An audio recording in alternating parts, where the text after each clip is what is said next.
सुप्रभातम् आजिर पञ्चाङ्ग ओ अमृत वचन। सुप्रभातम् अद्य दिवसस्य पञ्चाङ्गम्।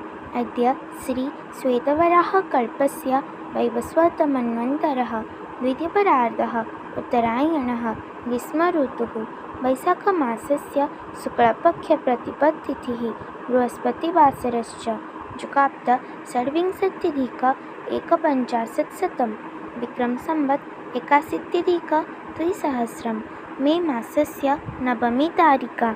अद्य दिवसः सर्वेषां कृते मङ्गलमयं भवतु इति विभुपदारविन्दयोः विनम्रप्रार्थना।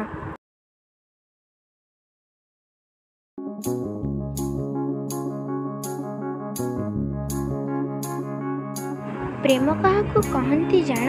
प्रेम हेले हरि कहु कहु जगत भूल होइजिब। अधिकंतु निजर देह जे एते प्रिय वस्तु ता मध्य भूलिजिब। ठाकुर श्री रामकृष्ण परमहंस।